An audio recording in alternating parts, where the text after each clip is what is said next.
Hello everyone, welcome back to the One Talk podcast. You're here with your host Ryan McCarthy, and today myself and Kiani Mills sat down with Drew McManus from Satsang.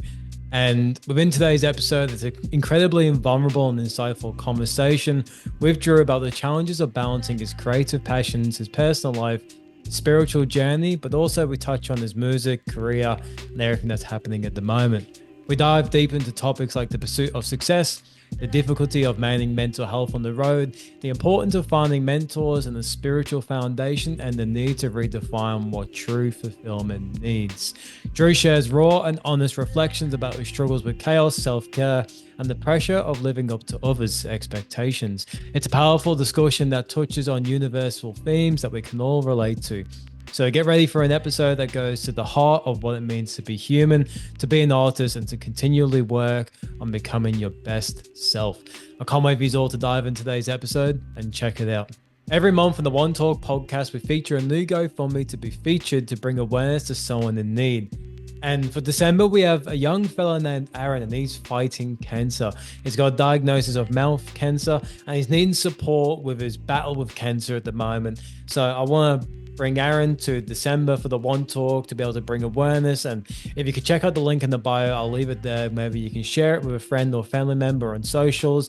If you could donate anything, it would mean so much to Aaron and his family with his fight with cancer. And also, in other news, if you could please leave the One Talk podcast a rating, it means so much in terms of helping this podcast grow, but also reaching a larger audience. So if you're on Apple or Spotify, if you could leave a rating, if you're on YouTube, if you could subscribe and leave a thumbs up, it means so much and it goes a long way and it's highly appreciated. But without further ado, welcome, Drew. Thank y'all. Thank y'all. The marathon continue. Victory lap tonight, though. Victory lap tonight.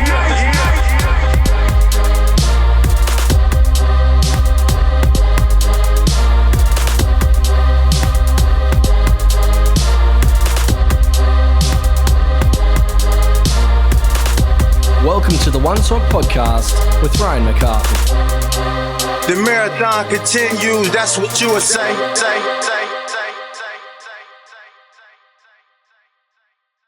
Thanks everyone for coming today and being here and making this happen. Yeah, thanks for coming up. Thanks for coming all the way from the other side of the world. We really appreciate it. Yeah, I'm happy to be here. It's been a good trip. Yeah, amazing. And I feel like this is one of those episodes where we'll name it later. Yeah. The topics and the name will come after the fact. So yeah, we really appreciate you being here, and you've had a really awesome tour to Australia. So maybe we'll kick it off and start there and tell us about the tour. Well, we came last year and did only a few shows, and just to kind of like take the temperature, I think.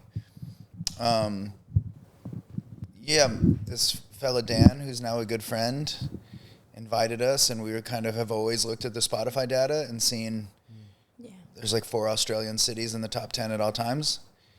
And we came last year and it was epic. And then, I mean, on the drive to the airport after the last show, Dan was like, we're doing it again next year, but we're going to do this many shows. And I think we're just going to keep doing it every fall. Every time I've come here, it's been super special. There's something here for me. Yeah. And it's weird. I think if you would have asked me yesterday, I'm like, I got to get out of this country. It's devouring me. And then, on my walk this morning, I was like, I should live here. Maybe we can rope you in. Yeah. So, the shows have been good. The shows have been heavy. I've been leaning into I'm doing pretty much only solo shows until late next spring, next summer. Or amazing. Be the opposite season winter, for you yes. guys. Yeah. But until May or June, I'll pretty much only have solo shows on the book, and I get a big break after this tour too. So yeah, wonderful. It's been so incredible to watch the journey that you've been on since seeing you when you came out here last, and the excitement that came, especially locally. Everyone was excited. There was a massive buzz that was in the air after you left. Oh, cool. And there's not many people that buzz stays around all year long. And I know that we've been talking all year long to make sure that this happens. Yeah. So thank you. Absolutely. Thank you. And it is a place that we want to have you back again. But you did make a comment this morning in the car, and just around the fact that, you know, your son is a beautiful, massive part of your life, and your family is as well. But do we think that we can bring them and convince them to Come and check out Australia next time. You know, yeah, I've thought about that next year. You know, me and my baby mama aren't together. We're homies. But, you know, to bring him for a few weeks is tough. But I took him to Hawaii a couple years ago, and he talks about it like 4 or 5 times a week. So I'm going to take him somewhere this winter. You know, Montana just gets so cold in the winter. Yeah, I can imagine. But he's 6, man, so he's like, I want to go to Legoland. I really love Orange County in California. I have a lot of really good friends there. The beach is there. In the winter there, it's like mild, so it's like a big part of culture there in the winter is like having fires on the beach at night. Fun. And Very all fun. of my friends, most of my friends there have kids. Yeah. One in particular, my dear friend Felipe and Chelsea, they have a son that's his age, and they're like homies. So I don't know. You know, the plan is when he gets a certain age, I'm going to show him the whole world, you know? So one experience that would be as well, like just being able to bring your son with you around the world, see the world with you, and also see you at work. Because I can imagine, like, I'm not a father yet, but I'm about to be. But I can imagine when my son gets here and when he starts to grow up, like him watching me do the things that I love and just seeing how that may reflect on my children would be a really cool experience. Maybe you two have a bit more insight than me on this, but what's that experience like when your son does see you sing or sees your creative side of yourself? I think it's different for him because he doesn't know any different. Like, you know, we've been at festivals in front of like 5,000 people, and he'll walk on stage and just like sit behind me. Yeah. Oh, I love it. You know, and he's just like, I'm just hanging with my dad. How You know, it lucky. doesn't even like process to him that what I'm doing is weird. And I think the biggest thing is something happens around 4 and 6 where like they kind of come online, you know, a little bit more. And there used to be this period when I would get home from a tour where he was kind of standoffish with me for about a day or two, where he was kind of, fuck you, man. You left. Yeah, you took off for no reason. And I didn't know if you were coming back. And now it's funny, man. He, you know, he sends me multiple voice texts a day. We FaceTime almost every day. He, when I get home, there's none of that. He immediately is glued to me, and we're just like right back in our routine. And yeah, I think it's special. You know, my daughter is just started college, and she's like super into photo and video and content, and I got her an internship that's turned into a job with a friend of mine's media company. How good. It's amazing. And she is already a well-traveled, you know, she's 18. She's been so many places already. So there's a lot of thoughts and talk, and she's just like my homie, you know. So there's I a lot of love talk that. of starting to bring her out on the road with me and as a job, you know, and just. I love that so much, and I'm a little bit jealous because mine are 15 and 13, and they think I'm the most uncool person in the world. There'll be times I'll be coming home and I'll be excited about an article or something, and they'll be like, "You're not Taylor Swift." Like, Well, and it takes. I know. I think too, like when they were teenagers. I think Chloe's always had kind of a special thing with it. I think my other son Colden always thought I was a psychopath. You know, like. He's like, you go out on tour and then you come home and all you do is fight and train and like, you know, like I think he always kind of thought I was nuts. Yeah. And now that he's older, I think he's like, oh, you're just on the infinite pursuit of passion. You know, I think That's it's kind of beautiful. clicked for him as he's gotten older, where he's like, you a madman and, you know, yeah, it's cool, man. As they get older, I used to fear it a lot, and now it's special. I woke up to a text from Chloe today, and yeah, it's cool. they're very special. I was going to say, it makes me wonder too, like, since becoming a parent, how does the definition of success get redefined, do you reckon, for both of you?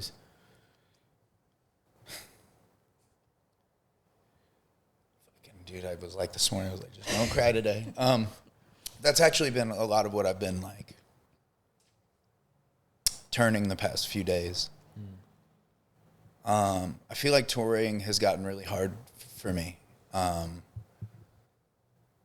Like pulls, the show is always great. That's like the special thing, right? Yeah. And I live for that. And I think the thing that I'm starting to recognize is that like, it might not be much different than being addicted to heroin, where I have like these whole days full of being homesick and full of remorse for not being home and the things I miss, you know, like I watched my son's first steps on a phone screen from a parking lot in Santa Cruz. I like the stuff that I miss is real. Miss Halloween. I haven't been home for Halloween, and I don't even know if I've ever been home for one, you know. Miss my daughter's graduation. And that's the question I've been asking myself. And I think there's this kid in me that's just always wanted to prove everybody wrong. And I'm living the life that I told everyone I was going to live. And I am going to go home, and I have a huge collection of guitars and jewelry and all of this shit that I've acquired to make that kid feel like he did it. And I'm going to sell most of that when I get home, I've decided. Because for me, I guess when I feel like most, like what does success mean, right? It means like, to me, success is contentment. Yeah. And I just recognize the things that I've chased in that pursuit are bottomless, where it's like, I've given that insecure kid drugs and alcohol and women and travel and everything. And he's still like standing there holding this like little broken heart looking at me like, but dude. Yeah. So I'm like, well, where do I feel best? And where I feel best is when I'm home with my son. I'm in service to the gym. So I got to find a balance. Like I said, luckily I have a good chunk of time off between now and the next tour. But I got to find some sort of balance in it. Because right now I don't feel very successful. I feel financially secure. Yeah. And do you think traveling the world and seeing different places has kind of put a point to that as well? Like it kind of helped you bring more insight within? Yeah, well, I mean, that for me, that's the thing that's so special with travel is that it's easy to be the best version of myself at home because I have a life that I've designed to keep me in this thing, you know? Here's what time I wake up. Here's the time that I spend with my son. Here's the time that I dedicate to coaching. Here's the time that I journal. Here's the time that I meditate. Here, you know what I mean? It's really easy to be a good version of myself and keep my mental health in check. And but you put me out in the world with no supervision, and shit starts coming up. Yeah. You know, I start getting sad. I start feeling uncomfortable. I start not being sure if I want to be where I'm at. And yeah, for me, it's like, and it doesn't matter what the thing is, you know, whether it's like company or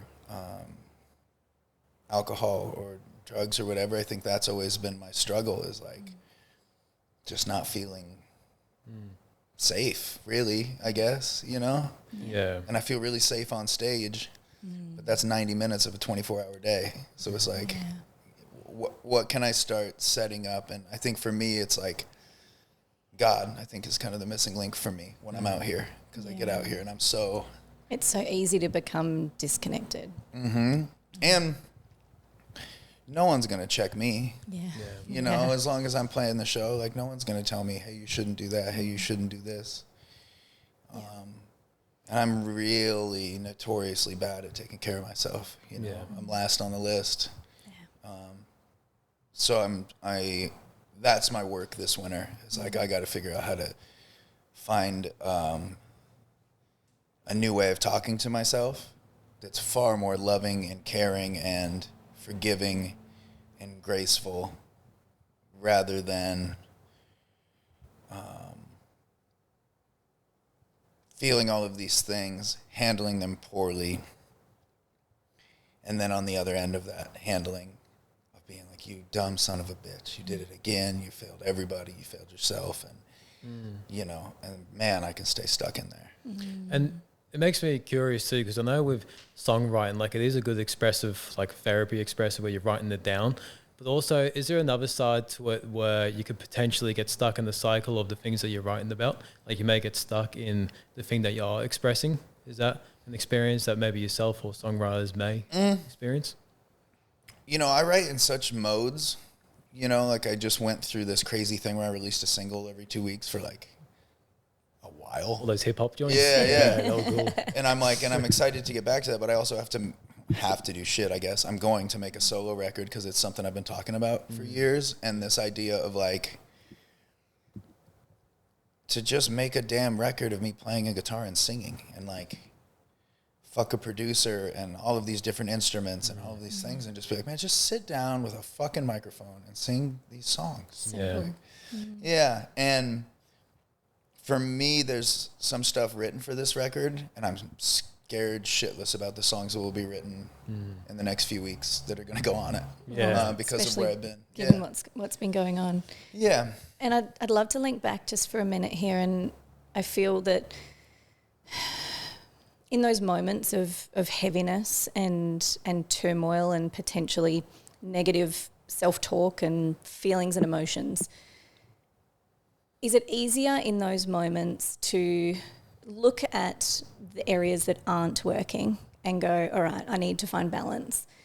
But is there an argument on the other side to say, well, if I hadn't have gotten to this point, if I hadn't have accumulated all the success, if I hadn't have gotten all the trinkets and the gadgets and the external validations, you wouldn't actually be in this place where you get to sit here in a humble space and go, fuck, I have got all the things. Yes. And I'm not feeling fulfilled. Yeah. So there's the blessing and the curse in both sides of it. Yeah, that's why I bring Brady with me. Brady will never tell me no. Brady would never say, hey, don't do this. The thing he always says to me is, my job doesn't change. I know if I tell you you shouldn't touch that thing because it's hot, you're going to wait until I turn around and touch it. So what Brady does is he'll open the door and be like, you just walk through this door, I'll go with you.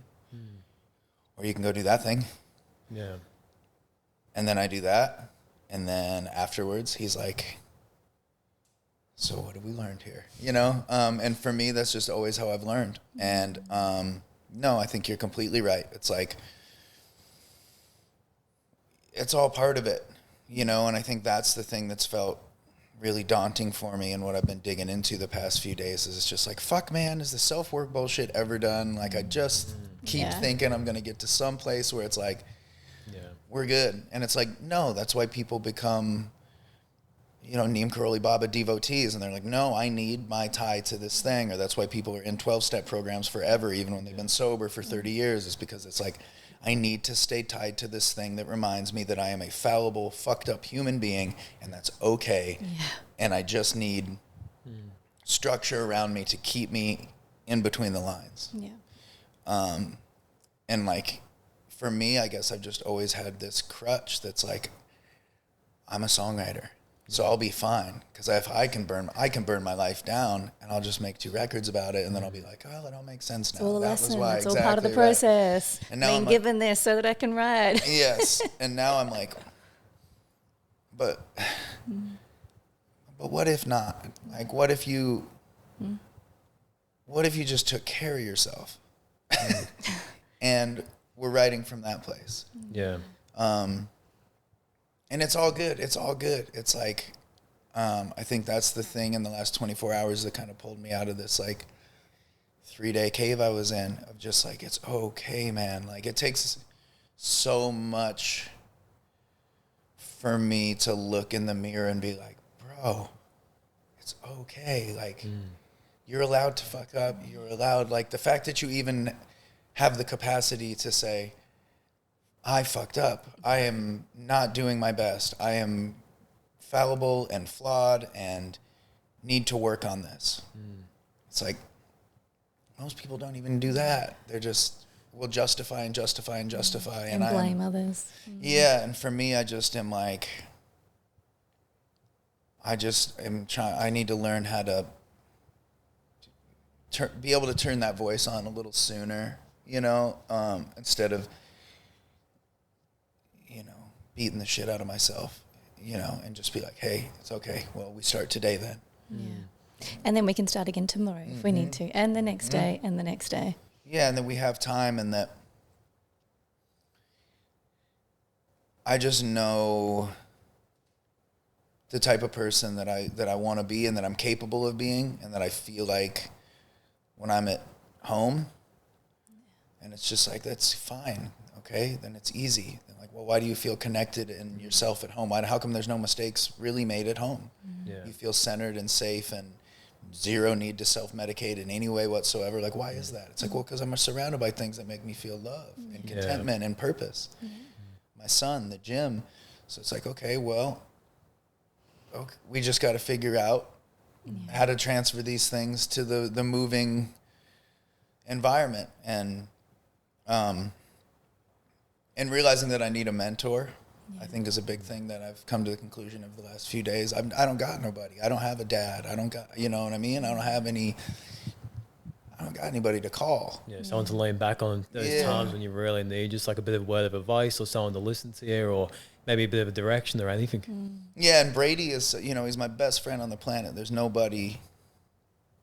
relationship in my life that I value more than my relationship with him, except the relationship with my son and my kids. But as a friend, it's like I need somebody older. You almost need someone, and I know that you said before, like you've got no one around you to tell you no. And I was very similar for a long time. Like I surrounded myself with yes people unknowingly. That's what I was looking for. Yeah. But when I had someone and I found a mentor that told me no, like fucking no, Kiani, I was like, oh, you know what? That feels great. Because other than me, there's no one else that's helping me with my shit that I'm dragging behind me. And then to have someone square in the eye look at me and go, no. I was like, whew, wow. Yeah, and realizing that there's people, there's like music that I relate to at like a super, super deep level, because I'm like,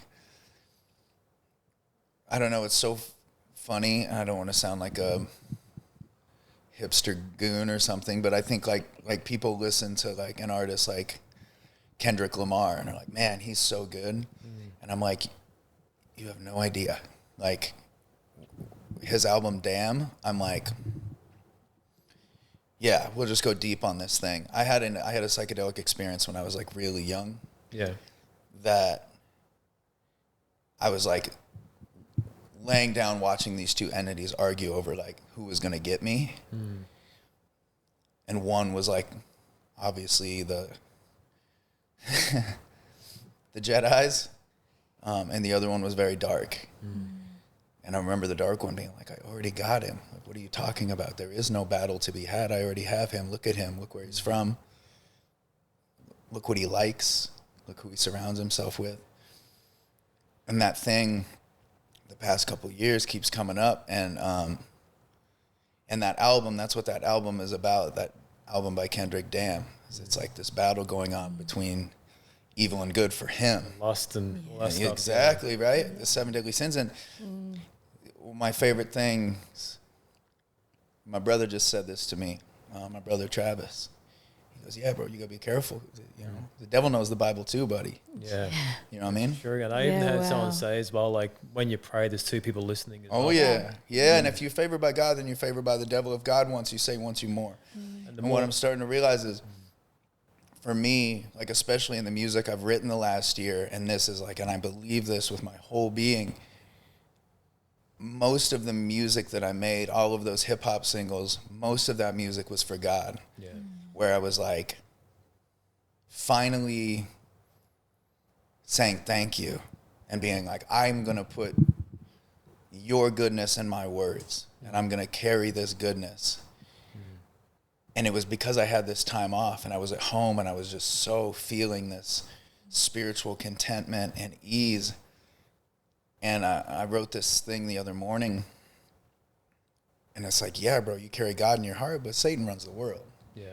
So as soon as I get out my front door, as soon as I get out of my comfort zone, he goes, baby boy, I know exactly what you like. Temptation, you sad? lust here. Yeah, you sad? You need some company? You feel lonely?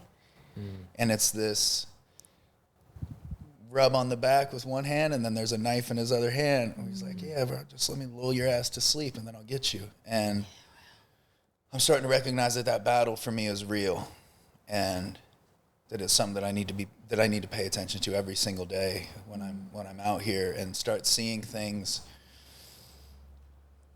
that seem beautiful and pure, and God, this is just, one of these moments. Yeah. Like, that it's like that it might not be that. Yeah. Yeah. And when like talking about God as well and going back to mentors, because I relate with that. Like I've got no older male role model to call in my life and be like, all right, this is happening. Sometimes I feel like I'm in the wind and trying to wing life, and it's like, am I even making the right decisions here? Like, is this going to fuck me up? Is this actually going to serve me? But one thing I started to go on the path was finding God and building that journey within myself. But do you feel like sometimes having the mentorship from God also helps when you don't have another male role model to go to? Yeah, for sure. When I remember that he's there. Yeah. That's the hardest part, isn't it?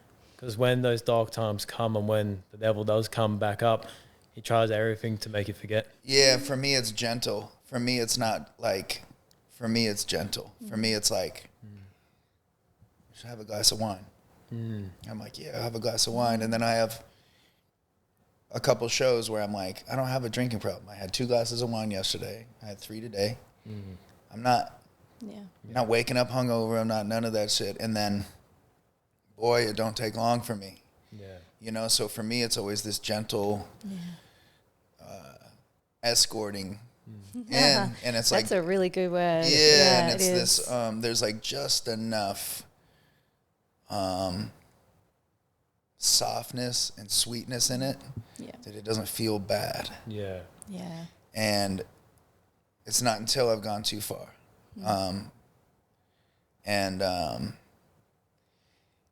For me, I think the mentor that I'm seeking is someone that does, like Kendrick is a Hebrew Israelite. And like one of the higher ups there, like that's his mentor. So like on Damn, there's these messages, there's like that message that plays where he's like, that's why you feel nobody's praying for you. He's talking to him about Deuteronomy. That's his spiritual mentor. And I'm like, man, if I had someone that could just call me and send me a fucking 30-second voice text every morning being like, hey, baby boy, remember where you at? You got this. You were in enemy territory, and I'm walking with you, and God is walking with you, and your son is walking with you. And in one way or another, everyone's watching, And most importantly, I'm watching, because, man, no one, that's why Brady is the way he is with me.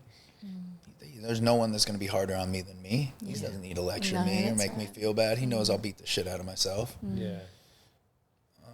And there'd be a part of I know we mentioned before, we were talking about, nurturing and soothing the little boy within you that never, ever got that from a father figure or an older role model at all. Yeah. And I mean, given what you've been able to accomplish and achieve, it's incredibly remarkable.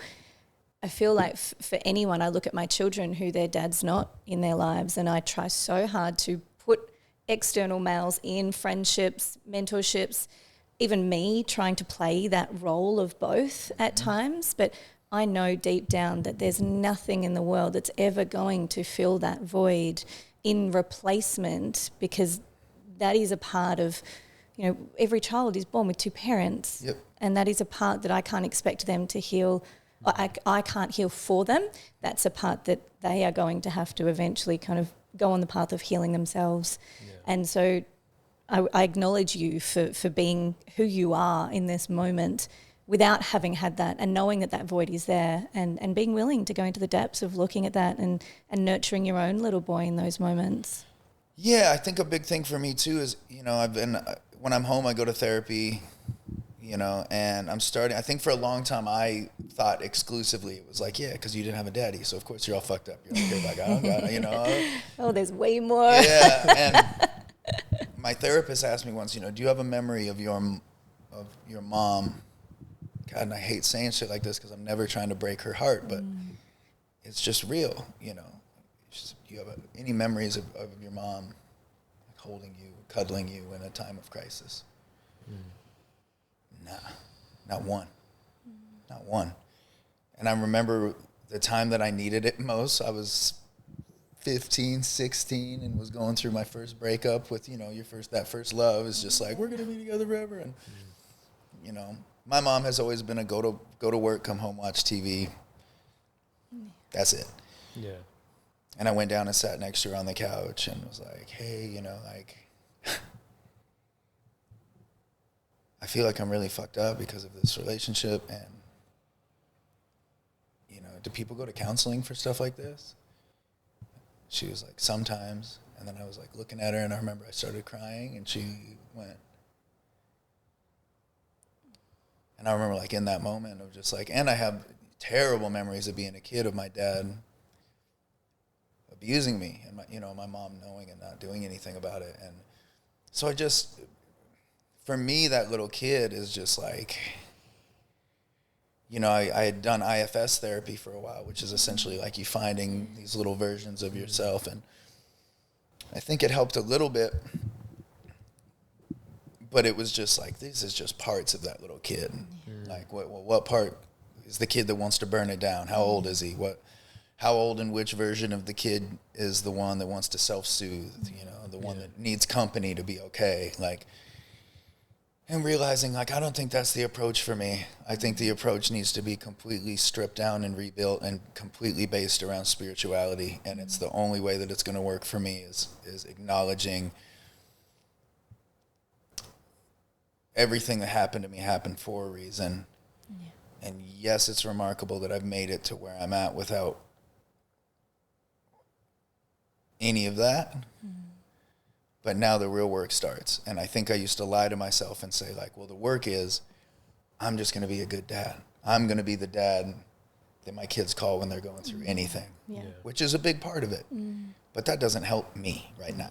Like me being like, I'm going to be that for my kids. Well, cool, man, but you're still you, and you still need that too, And I just... And it's beautiful that you're not passing on the generational trauma that you received.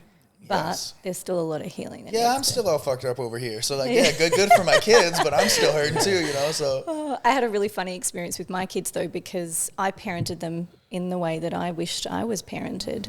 And both of them are so polar different. And my daughter in particular, she's a larger than life human and triggered the fuck out of me from the minute she could speak. And so naturally I just parented her in the way that I wished my mother had parented me. And it got to about 12 years old, and we were having one of the many arguments that would happen in the household. And I said to her, like, what do you want from me? She's like, I just want you to be my friend. And in that moment, I was like, because all I wanted was discipline and structure and rules and support and to be told no and to be cared for. My mum was a friend more than a parent. And then I've got my 12-year-old daughter sitting here going, just want you to be my friend. My I'm needs like, are completely fuck, different. you want me to parent you the way my mum parented. Yeah. Well, there's a balance there, right? And I think the beautiful thing was, me and my son Colden, the last 2 years he was in the house, boy, did we butt heads. Like, to a point where, like, some conversations were almost had with family friends of, like, you take this motherfucker for the last 9 months before he goes to college. Yep. And I remember after one of our big blowouts, he just said, like, I cannot wait until I'm out of the house. And I'm like, yeah, me either.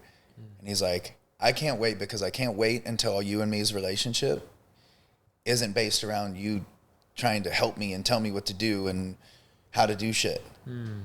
Like, I can't wait until you just get to be the person that I call to tell you what I'm up to. And, if I need advice, I'll ask. And, man, my relationship with him now, he's my homie. It's like when I go hang out with him, I went up to Bozeman to see him about a week before I left on this tour. Hung out in his apartment with him and his friends for like 4 hours. You know what I mean? Just kicking back and talking shit. Yeah, no arguments had. And it's a special thing, and it's like it comes, and there's a balance there too, because you got to protect kids from themselves because they're dumb. But I think just being seen, and I think a lot of things with parents, at least friends of mine that have good parents, they didn't know they had good parents until they hit their like mid-late 20s.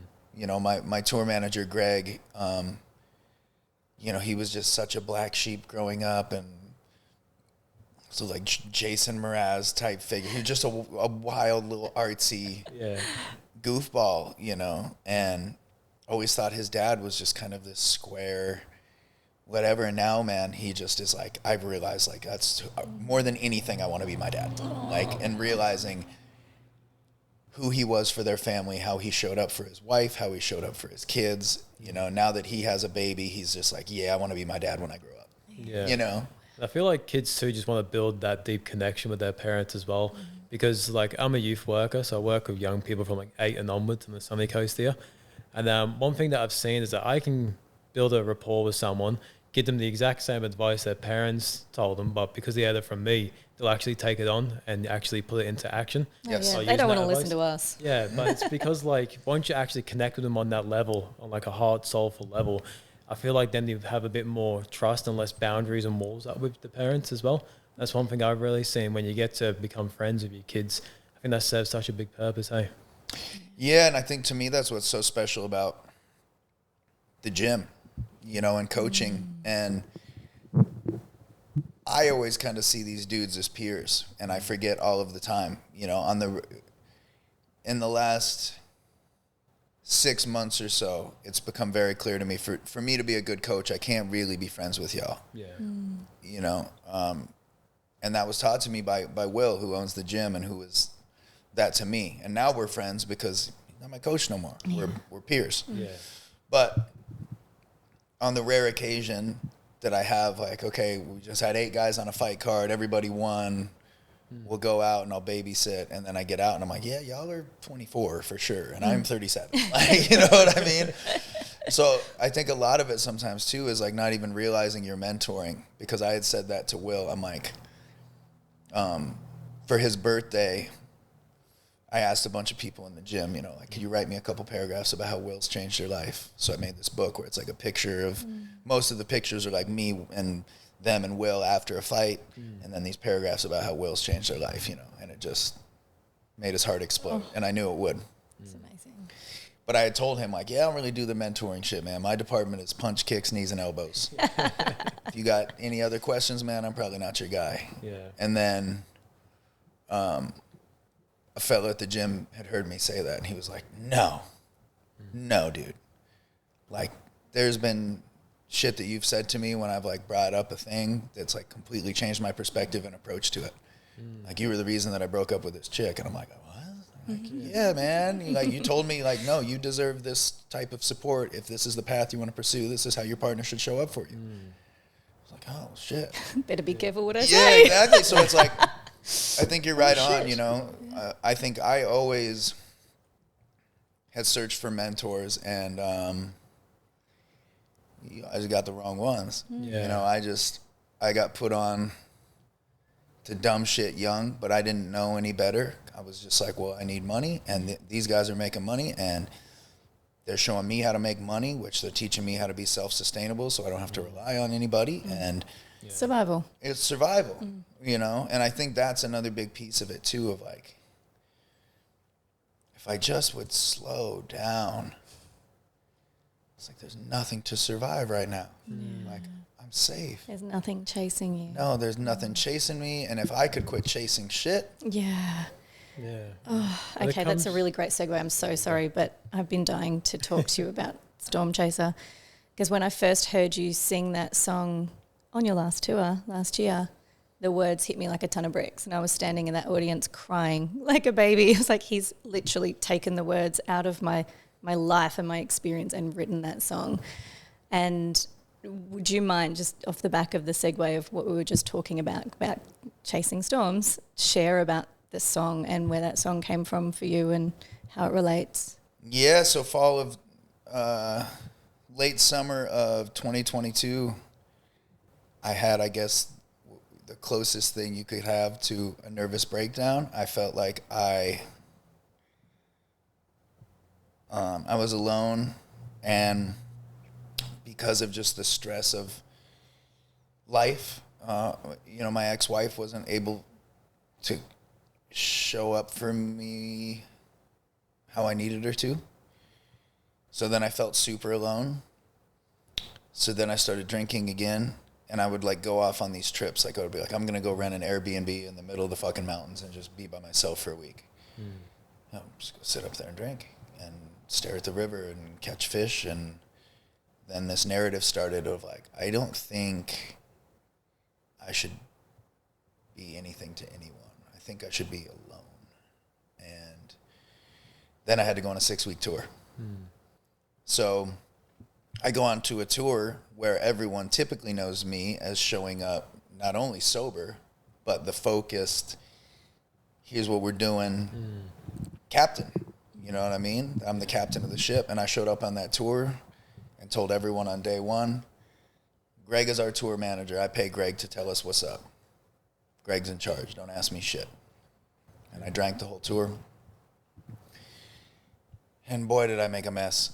And then got home and kept making a mess for a while. And then when I finally came out of that, what saved my life was me coming home and Will convincing me to take a fight. So I just had something to aim at. Yeah. And yeah, just realizing that it's just an inherent part of my body and makeup that chaos is what feels the most normal to me. And that I seek it.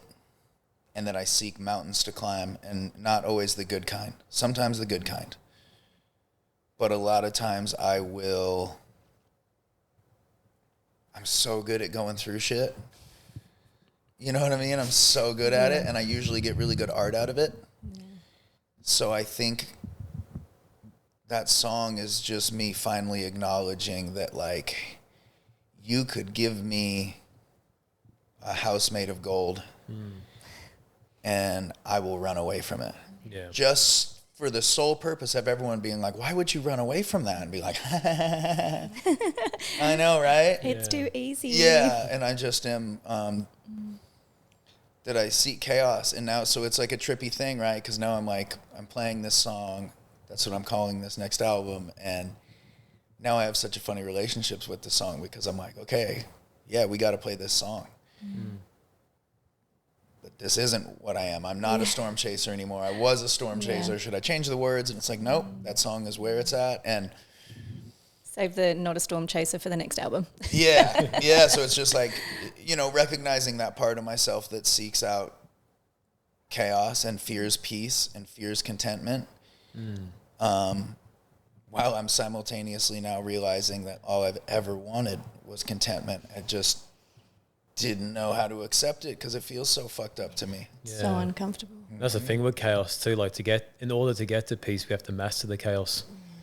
Yeah, and I've done everything, jiu-jitsu and Muay Thai and all of the things, fitness, like all of the things that to drill that thing into my brain. And like I said, just realizing that the missing component for me is a spiritual one. It's it has to be, because I've done everything else that I can to mitigate that thing. And I find myself, even if it's a year plus gap before I make some dumb fallible mistake, it's like, I'll find myself in the moment being like, is this one of those things, dude? Are you about to do that thing that you do? Or is this actually what you want? Yeah. And I will convince myself, no, this is what I want. This is a good idea. I know it's going to create this giant shitstorm, but it's my heart that's telling me this. This is like some weird, romantic, beautiful, poetic thing. And I know it's the craziest choice ever, and it doesn't make sense to anyone else, but it's because I'm special. And it's like, no, it doesn't make sense to anyone else, dude, because you sound like a fucking idiot, because it's a terrible decision, Oh my God. And yeah, so that's what that song's about. So much. And I feel, Ryan, you would feel, having had the childhood that you had and been through the struggles, similarly, chaos was 100%. Like even now, because just for context, like I was addicted to drugs at 11, got sober at 18. So like my teenage years and before that was always wild, and especially the environments I grew up in and the neighborhoods I grew up in. And even to this day, I always find myself seeking chaos, and I always feel comfortable in doing things the absolute hardest way. So even at the moment, I'm like on a calorie deficit, I'm on a cut. And I was like, all right, my deficit's 500 calories. I'm going to try and do 1,000. I'm like, no, you don't have to do 1,000. Yeah. You don't have to punish yourself to get to the goal.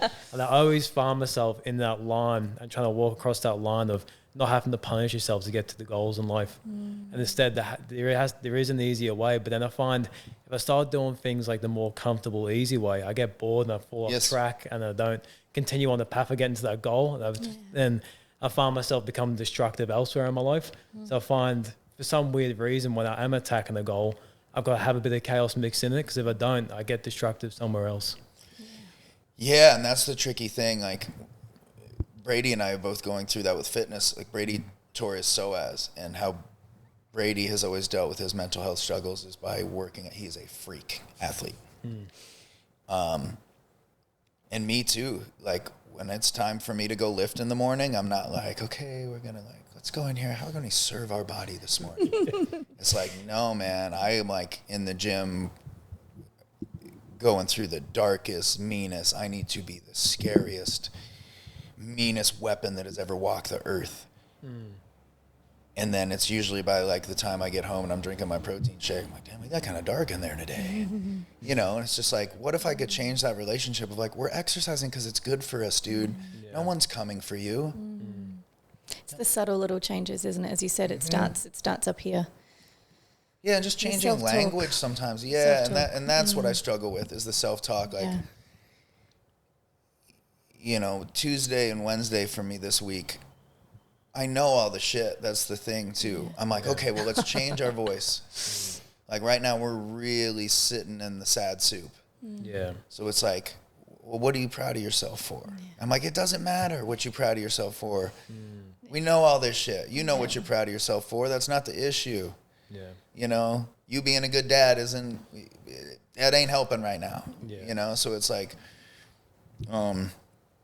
again, it's like I got to go 7 layers deeper. And I think maybe the chaos that I need to seek is like in this like actual spiritual warfare and get to the bottom of this push and pull that's been in me that isn't going anywhere unless I like dig into it, you know? Yeah. I feel like there's also a sense of like embracing it as well, because I mean, we're all in a push and pull between good and bad,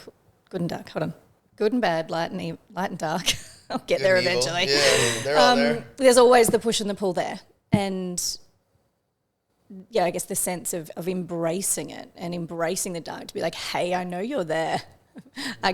Yes, you can come and play for a minute right now while I work out, but the minute we're out of here, you're gone. You know, it's playing and dancing in that space of familiarity, but without sabotage, in that comfortability without detriment that comes. And I mean, are we ever going to find it? It's like I don't know, and endless pursuit of happiness. Yeah, and I think for me, that's the thing, is the daunting part of all of it, if you're dedicated to it, is realizing, like in between, Brady has that tattooed on his hand, the work is never done. Yeah.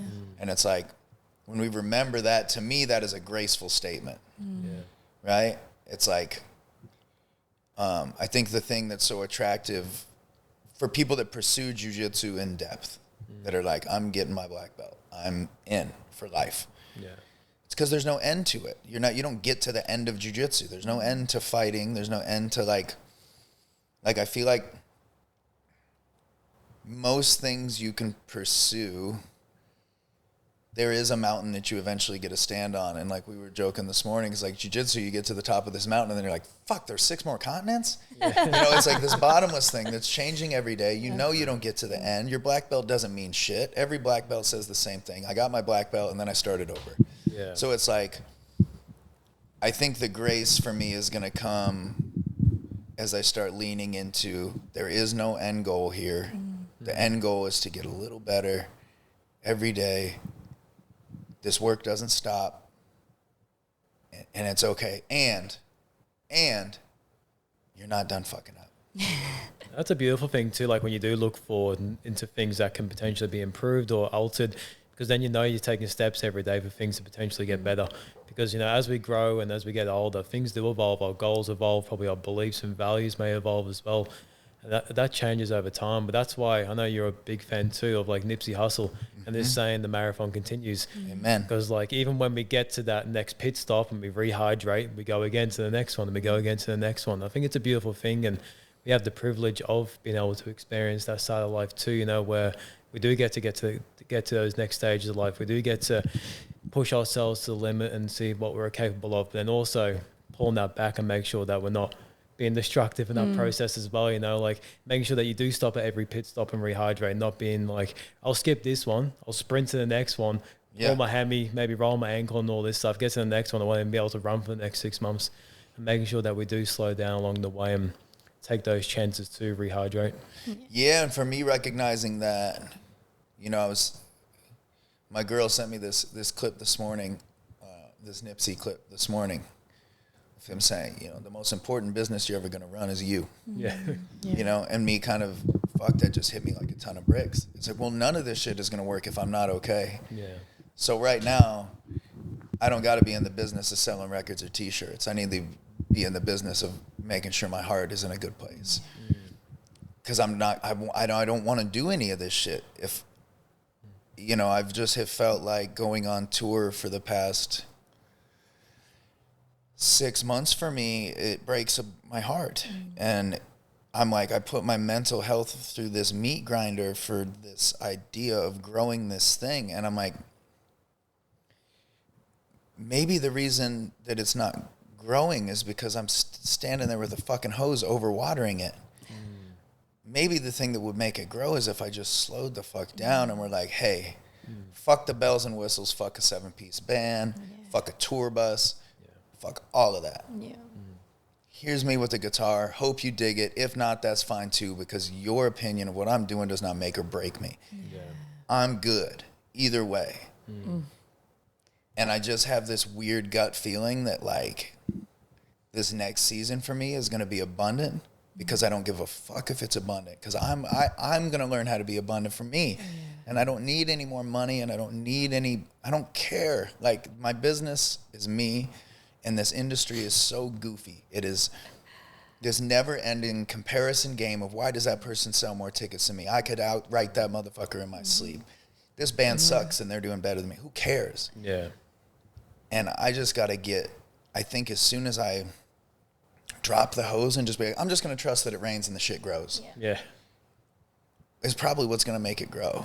I just got the world's biggest goosebumps when you were talking about the next season being abundant. Yeah, because man, I've been trying to make it more and more abundant. I've been working my ass off to make it more and more abundant, abundant. And it's like, that's the opposite of being magnetic. yeah. Yeah. Literally like forcing it in the wrong direction. Yeah. As opposed to sitting, stopping, slowing, surrendering, and allowing it to come forth. Yeah, and I think changing, like at breakfast yesterday, Brady was like, what if for the next 3 shows, like, he's like, I see you do your thing, man. You work a crowd, you love the crowd. He's like, but what if you just went up there and played these songs for you? Yeah. We're like, nope, tonight, every one of these is aimed at me. Can you do it tonight, please? Yeah, I'm going to sing to myself tonight. Yeah. And if y'all like it, cool. If not, that's cool too, because I'm up here playing for me. But we're there for you, and that's the difference. I think, I don't know if it's definitely not just as an artist. It's as a leader, as a business owner, as a parent.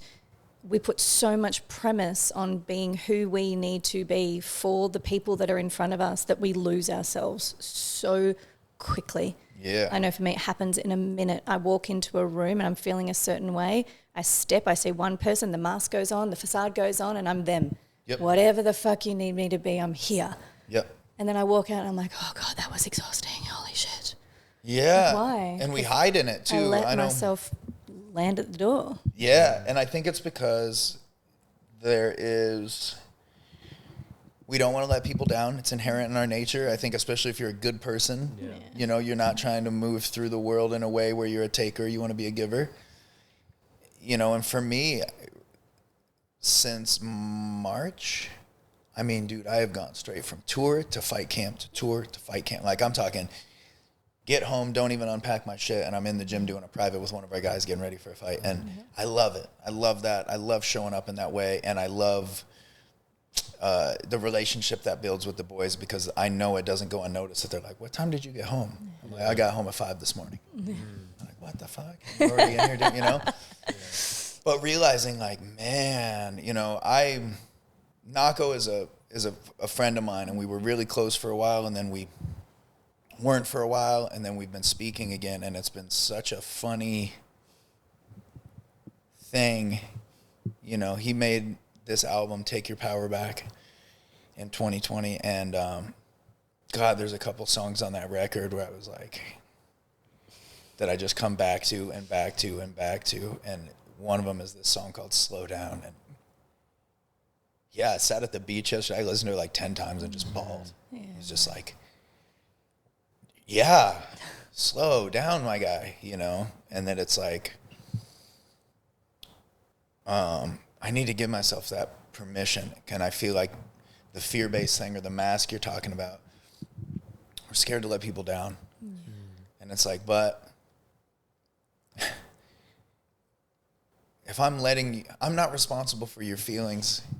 If I'm not being malicious, I'm not responsible. My friend Rachel said this to me this year, and it just changed my whole brain.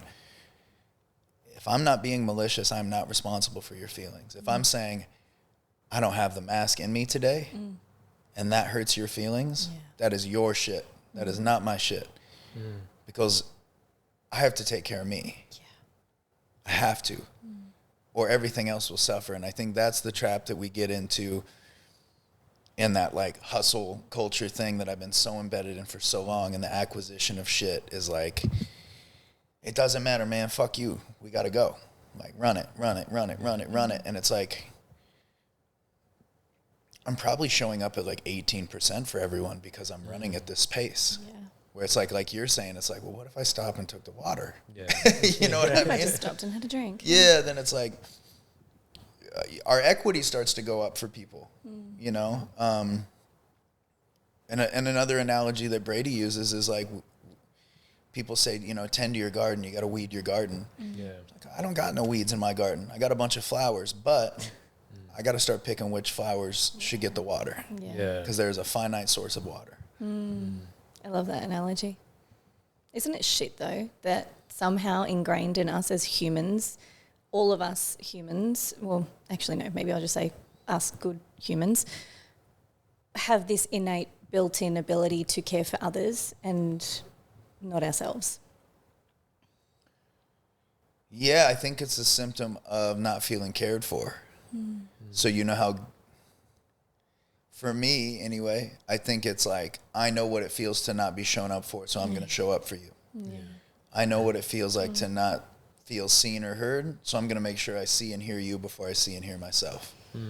100%. That's even something that even to this day is a bit of a challenge for me, because people that I love or people around me, like if they're going for a challenging time, I wish I could just like put a USB in them, take it out of them, and put it into me, and take on all their pressures and stress. And like that may be a good thing from time to time, you know, being able to help people out. But it's like if you do that for everyone, like who are you going to be at the end of that? You got to pick the flowers that you water. Exactly. And you know, it's what makes me and Brady's relationship so beautiful. Is like, I'll do that for him. Without question, because he's done it. Phew. The way he's shown up for me and carried me, like so many times, like it's fucked up. I'm like, there's no way I could ever repay you for the friend you've been to me. He's like, you do every day, you know? And I think it's just recognizing those relationships, and that we can't do that for everyone. And that there's nothing wrong with being like, for me, is like, you know, I think there's this thing that it's like, you know, cross an ocean for someone that wouldn't cross a river for you. Fuck all of that.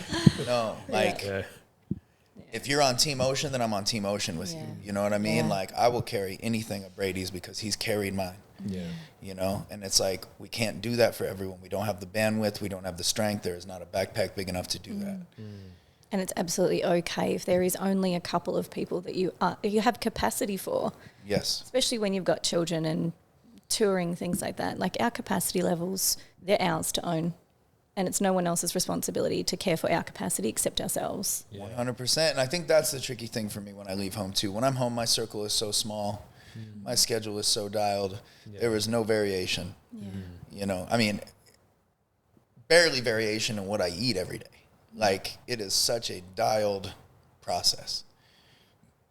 And when I get out in the world, another thing that's really hard for me is I want to show up in a good way for people, especially when I'm like in a place like Australia where I'm on the other side of the planet, where I'm like,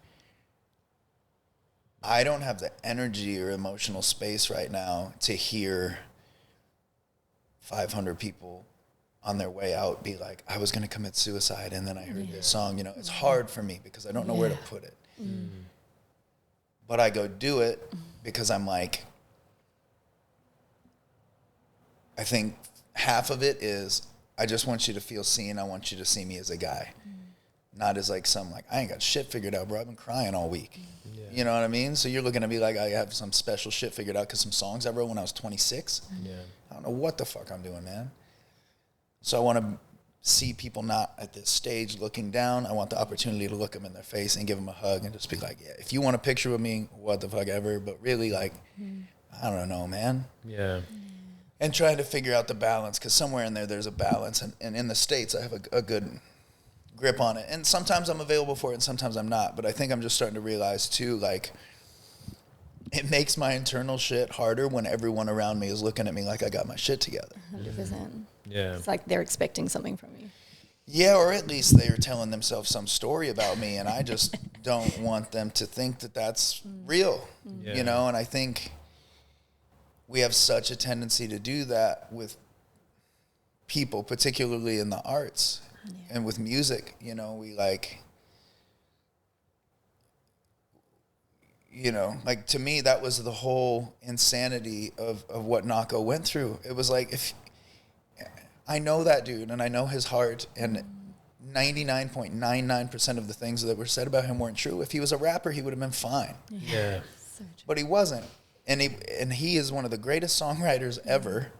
And he writes, that man's touched by God. You know, God grabs that pen as soon as he puts it to paper. And because of that, he's held to this impossible standard. So when you find out the dude's fallible and likes to sleep around and likes to drink, you're like, wait, what? How dare you betray me like that? You know, it's like he's a fucking guy with a bunch of childhood trauma. He's a human I'm a too. human with a bunch of childhood fucking trauma, and I wrote some songs that you connect with, but I'm still working on it, and I don't know what the fuck's going on either. You know? And you see that a lot as well. Like you'll see like maybe some sort of artist or musician or any type of celebrity maybe deny a picture, and then people are like, oh, this person doesn't like people. It's like, what if that person's like mother just ended up in hospital, and the reason that's why they don't want to do a smile and take a photo with you? Like there's so much things that happen behind the scenes. I think too many of like, I guess, public attach their own identity to celebrities, which I think is quite destructive as well. Like, I have a good scope on that thing. So I was on tour and was on the bus, and I'd been kind of mulling over that thing of like that shock and awe thing of them like, holy fuck, you know? And I got to a place where I'm like, I just don't get off the bus. Because if I try to like go grab coffee in the neighborhood of the venue, like I'm going to bump into someone. Everyone here is so cool. Like this guy like walked with me to the barber shop the other day and was just like a guy. Just like, yeah, dude, Pretty normal up here. Yeah, he was just like, it was like, I just had a stroll with this guy that after the show, he was like, for real, bro, like some real dark shit that I went through. Like your music was so huge, but it wasn't heavy or awkward. He just walked with me. But we were on tour in the States, and I just had a brutal argument with my wife. And I got off the bus and was just like, I just want to go sit at a coffee shop by myself. So I get off and I put my hood up and I like see this kid running across the street. This guy running across the street, and I'm like, fuck. And he comes up and he's like, hey, bro, blah, blah, blah. And I'm like, you want to take a picture, man? And he's like, I guess. I was like, I'm sorry, bro. I'm kind of having a day. He's like, no, that's cool, bro. And then walks off. And I'm just like, all right, well, you had your phone in your hand, so I thought you just wanted a picture, you know. But like a couple months later, someone had shared some shit. And there was a comment. It was like, I met Drew. He's a fucking arrogant asshole, blah, blah, blah. And I was like, I don't meet that many people, though. So I click on his thing and I recognized his face right away. I was like, oh, that was the guy that ran up on me right after I had that argument with my wife. You know, it's like, yeah, there's no way, because the thought process is someone's like, the show gets announced, they buy a ticket. So for 3 months or whatever, he has this whole thing of like, I'll probably get to meet him. And when I meet him, I'm going to say this. For me, it's Wednesday and I just got off the phone with a very angry wife, you know? So it's like, I don't know I'm about to walk into that moment that movie you played in your head, you know what I mean? Like, and I feel that there is a sense of almost, and it's not their fault, it's not our fault, but I know at times it's like you're invading my space.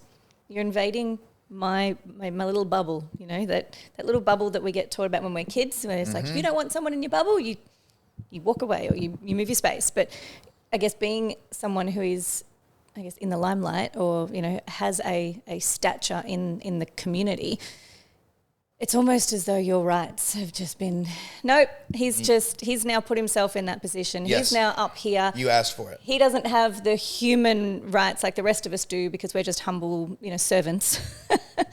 But we see, like, you know, we look at celebrities and they get absolutely accosted. It's horrible. Dude, and I'm such a like G-list celebrity. You know what I mean? Like I have to really be in the right space. Like a place like Boulder, Colorado, for sure. Like certain airports, I'll for sure get recognized. And 99% of the time, the interactions are super sweet and very brief. But like, you know, I watched this video. I've seen a couple of Justin Bieber, and for whatever reason, man, my heart just breaks for this kid. I feel sorry for him, man. Like, It's his I whole don't think life. he meant, you know, I mean, he was like 12 or something when the whole ride started, and his mom was just kind of steering the spaceship for him.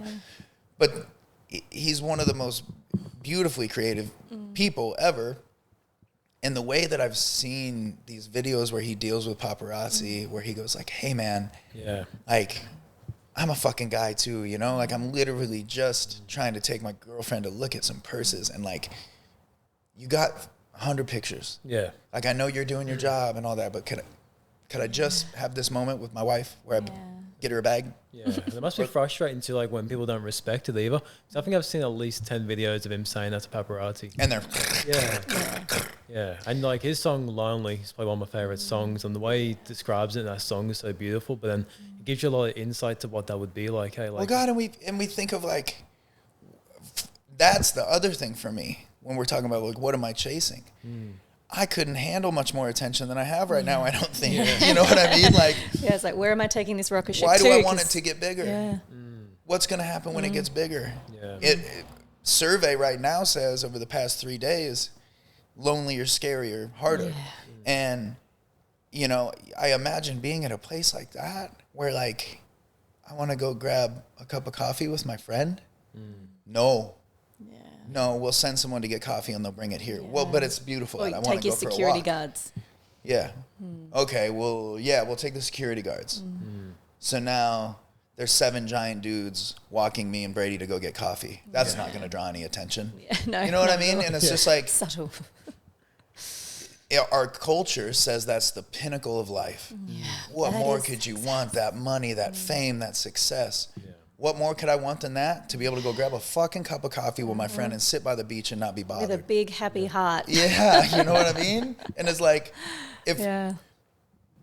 if money was it, celebrities wouldn't commit suicide. If fame was it, they wouldn't. You know what I mean? There wouldn't be songs like, he wouldn't make a song like Lonely. He'd make a song like, this is the dopest shit ever. Yeah, do what I do. You This know? is great. Yeah, and we see it over and over with these people. They get uber success. I just posted this J. Cole thing on my story, man. I love him so much. I love that this motherfucker is like top 5 greatest rappers of all time, still putting out the dopest shit ever. He does not wear jewelry. He's very rarely not wearing slides and sweatpants. He rides his bike everywhere. He still rides the train. And, you know, it was this clip of him just realizing, like, he speaks on it all of the time. Like, he figured it out super early. Like, I'm pursuing my craft because I'm super good at it. Yeah. It's what I'm here to do. But if you're pursuing fame, I think it's just like, why do billionaires want more money? Like, you're already a billionaire. So, well, because it's not about the money anymore. You're pursuing this unending thing. It's about having more than the person next to you. Yeah. It's about being more famous than the person next to you, selling more records than the person next to you. And that's like... That all comes from lack. And I don't know anyone that's got there and been like, I made this it. is the greatest shit that's ever happened to me. Like, I think, like, where's Eminem at? Yeah. Well, even J. Cole as well, because we're going back to the ties in with what we're talking about before around we take on what other people expect of us too. Like J. Cole, when he put out 7 Minute Drill, like that diss to Kendrick, that's because everyone wanted it. And Then he took it down. After 2 weeks, he's like, fuck that, made the apology on stage, but then everyone wanted blood. Like everyone online was like calling him a pussy and like all this horrible stuff. And he's like, I didn't want to do it in the first place because it doesn't align with me, who I am, my mission, my values, and what I want to do in I this don't need to career. tear someone down to know for y'all to know that I'm the greatest. Yeah. Like, Yeah, it's a funny thing. And like people kept asking, I'm like an authority on hip hop in our community. Like, people want to know my opinion, and when people are like, I love Kendrick, like there's music of his that has saved my life over and over again. When that whole thing was happening, I'm like, bro, you're never gonna if I'm talking about your kids, God strike me down. Yeah. You know what I mean? Like if I have that big of a problem with you, we can run it. I'm not gonna publicly speak on your family or your personal life or none of that. If I have that big of a problem with you, I'll fight you. Yeah. You know what I mean? Like we'll just scrap it out. I'll do it for clicks and views. No, man, that's dark shit. That's so dark. And it's a side of hip hop too that like to see that even circle back, is like, did we not learn shit in the 90s? Yeah, literally. You know what I mean? Yeah. On some nonsense. Two people that used to be close friends both end up killed over some dumb shit, some dumb misunderstandings that were like so small. Yeah. And then, but they figured out, oh, this shit's selling records. Like, let's keep clapping back, like, oh my God, dude, our culture's so fucked. But It really It is. also comes back to like Kendrick as well with his song Pride. I think he touches about on that a lot, where you can get caught up in wanting to feel that side of us to maybe prove it to ourselves or prove it to the world. And it's like, what purpose is it actually serving? Yeah. yeah, and pride cometh before the fall too, man. It's like my friend Travis, he's one of our fighters. He came to us just like fresh out of federal prison. He got like 2 days out of prison. He came to the gym. He's been with us like a year and a half, and he's become a real close brother of mine. And he is, we have some different spiritual beliefs. He is like deep Christian, but he's also, he did 7 years in federal prison. The boy's read the Quran. He's read the Book of Enoch. Like you name it, he's read it and studied it. And he's been going through it, and I've been going through it. And he called me yesterday, and it just made me like, it was like I was waiting for it. It felt like that Kendrick call, like in that audio clip from that. He's like, I don't know why, bro. I've just had this feeling like, I'm going through it right now for X, Y, Z, and I can feel you going through it, even though you're on the other side of the planet. I just want you to know, like, you get out there, you feel like nobody's praying for you, bro. I pray for you every morning. I love you, and I'm with you. And, the thing you struggle with isn't the thing you think you struggle with. You struggle with ego, and it's not you having a big ego. Yeah. It's you feel like you built this thing, and your ego wants to protect it, and there's nothing to protect, bro. All you got to do is be you. There's nothing to protect.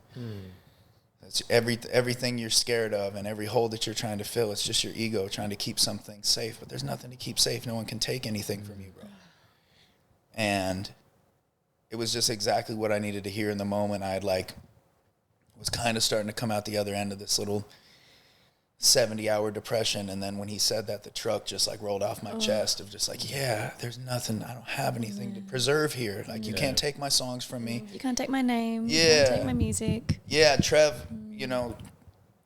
Hall has had like one of the hardest runs of anybody in the music industry ever. Like just on a professional level, like every way that a label or management could fuck with someone, Trevor's been fucked with, and he has always handled it so beautifully and so gracefully. And I remember we were on tour together when he was kind of in the thick of it, and I was like, man, how are you okay right now? And because his spiritual practice is at the core of who he is. It is not an act. He doesn't like put Indian sounds in his music for effect. The first time I went to Trev's house, his wife opened the door and was like, Trev's upstairs praying, but you sit on the couch, he'll be down in a little bit. And he's up there chanting, and then he comes down, my bro, and he's like just a guy, but like his spiritual practice is who he is. But he said, they could take my money, they could sue me 7 ways from Sunday, but the place the songs come from, that's mine. And that doesn't need protected because no one can touch it. You can lock me in a cell. You're right. Yeah. As long as my heart's going, I'm still going to write. Yeah. I still will make music. There's nothing that anyone can do to touch it. And I'm excited to put the landing gear down and just let that thing come out again. And I think that was what was so special about the story of you, that record, and why it connected with so many people. There was nothing built yet. It was just me. I think at the time I thought I was like they were songs for me to like encourage me to go. And now I'm starting to realize, and like Brady has been saying too, I wrote those songs then for me now. Yeah. To be like, where you're going, kid, you're going to need these ones, you know? You think Remember home. Jar was one of them as well? Dude, so I hated playing that song forever. Why? I don't know, because everyone liked it probably, and I'm just a shit that way. I don't know. And then I started falling in love with it again, because when we would play it as a full band, it was such this dynamic, moving thing. And my guitar player, when he solos on it, he comes from church. He's like a gospel boy. Wow. So when he would solo on that song, me and him would just like, we would both end up tearing up every time he took his solo. But I listen to those lyrics now, and it's exactly what we are sitting here talking about. Yeah. I can't seek vanity. I need to seek wisdom. Yeah. You know, like I wrote that shit for me right now for 37-year-old Drew to be like, remember God, bro. Yeah. Fuck all this other shit, because you know that's out there. Isn't that crazy too? It's like your younger version of yourself is somewhat of a mentor to you now as well. Like looking into the future and writing these things for you to connect with. Yeah, remember Ja especially. Like you just bringing that song up is like, because Brady always points to I am. It's like, you always think you're not okay, but you're okay, bro. And, but remember Ja, just like, to really sit with that one now. It's like,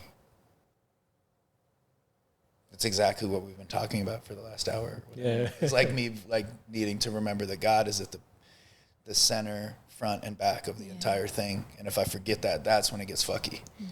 And that's when it feels lonely. Yeah. We're never alone, but yet that darkness seems to have a really great way of convincing us that we are. Yeah, and I think without spirituality, that's a hole that just can't be filled. And we've seen what happens, or at least I have, every time I try to fill it with anything but that. Yeah. It just never works, and it always makes it 100 times worse. Yeah, especially, I know for a lot of people, we're raised to believe that, we go to school, we finish school, we get a job, we meet someone, we get married, we have children. That person then becomes the filler of the void of the holes, and that person needs to now fill me this way, support me this way, listen to me this way. And we put so much responsibility on someone else to come and fill that. And I mean, that's just what we've been taught. But if we come back to basics, a lot of the times when we are seeking for a person to relate or even connect with as a friend, we're always looking for something in them that we don't yet have in ourselves. And that holy communion of foreverness, the notion of it comes from a place of two whole people coming together to connect and relate, to enhance each other, not fill voids and gaps and spaces and holes.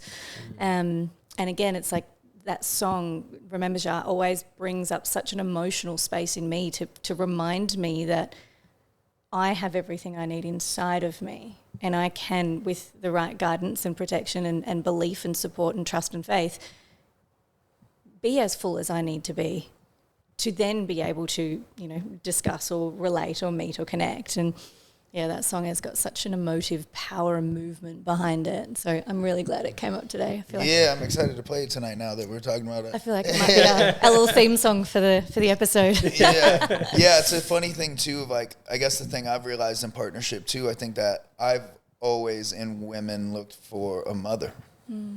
Yeah. And with my partner right now, there's like aspects of that, but in like a really healthy way. I think what I've always, that I don't really want guidance from a partner. I want loyalty and support. Nurturing. Yeah, I just need to be nurtured, because there's not a thing that you're going to do that's going to turn down anything that's going on up here.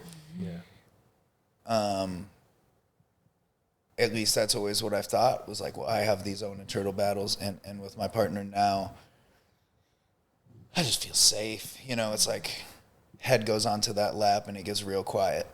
And then I'm realizing, I think in partnership, that's pretty much all I need, is just a safe place where it can be quiet and safe. Not quiet in the way of we're not talking or communicating, but quiet in the way that The noise is quiet. the noise is down, and I can just be a person, and I can take off the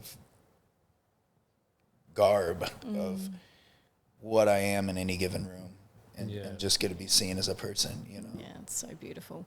There's I can't remember who said it, but it was talking about the notion of saying a good relationship, you will have your partner to bring you safety or support or protection, depending on whether you're a man or a woman, but then you use your girlfriends to go and, you know, have little girly conversations. You use your guy friends to go and have a beer with at the pub. You seek help in a therapist if you need some help with your emotional control.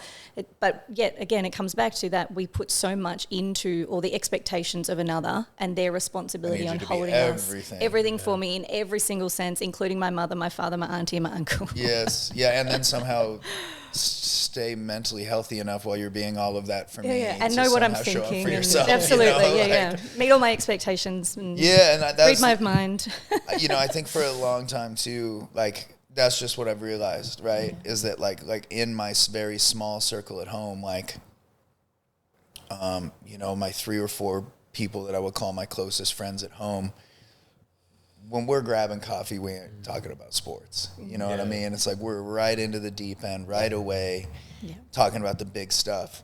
So it's like, for me in my relationship with a partner, I don't really need to deep dive because I'm in the deep end all day anyway, whether I'm talking to someone about it or not, you know? So, for me, I kind of am just like, can we just wade? It's beautiful. Yeah, let's just sit in our inner tubes and chill, you know? Totally. Can we just float? Yeah, let's just float for a bit. Yeah. Oh my God, floating. That sounds so great. And I think as I get older too, I just, I realize more and more how important it is that, it's just holes, you know, holes in my game, and giving grace for them, but also just realizing like most of them aren't going to be filled by another person. Most of them aren't going to be filled by another thing. What it is the process of recognizing and realizing, like I said, that work is never done, and that is okay, but that it's my responsibility. And I think a lot of failed aspects of relationships before were because that was my thing of like, well, I need this, and this. And it's like, well, when your partner's needing this, and this, it's kind of hard for them to give you this, and this, you know? It's like, you're both trying to pour from empty cups. However, we can learn to keep our cup at half full, at least, you know, then we can just kind of take turns pouring little by little. Yeah, I love it.